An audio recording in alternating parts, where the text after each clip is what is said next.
Welcome to molar mass. So molar mass is the mass in grams of 1 mole of a compound.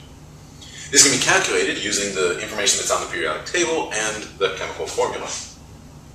So if we know the chemical formula of methane, let's say, is CH4, this is the major component in natural gas. So we know it looks something like this. We have 1 carbon atom in the center. We've got 4 hydrogen atoms bonded covalently around it. We know that we have 1 mole of carbon atoms because we have an implied 1 subscript on the carbon there. So we have 1 mole times 12.01 grams per mole. The 12.01 is the average atomic mass listed on the periodic table for carbon.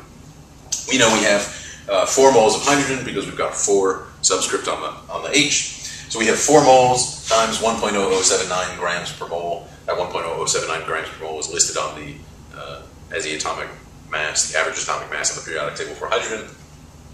And that means that 1 mole of methane is the mass of 1 mole of carbon, that's this guy, plus the mass of 4 moles of hydrogen, that's this guy.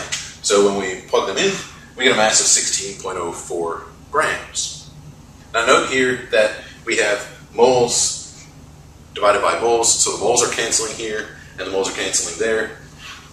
And so we end up with units of just grams. If we wanted to find the molar mass of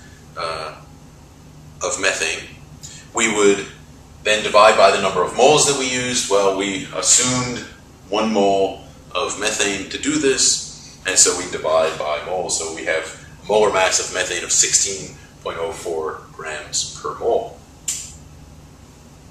So note that that 16.04 grams of methane is 1 mole of methane. So 1 mole of methane contains 6.022 times 10 to the 23 molecules of methane.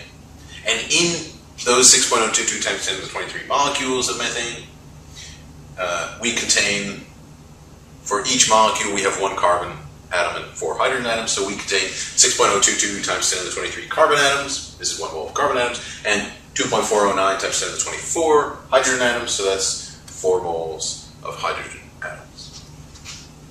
And we can do this for any compound we want, as long as we have a periodic table knowing, so we know what the atomic mass, the average atomic mass of each element is, and we know what the chemical formula is. We can calculate the molar mass of our compound.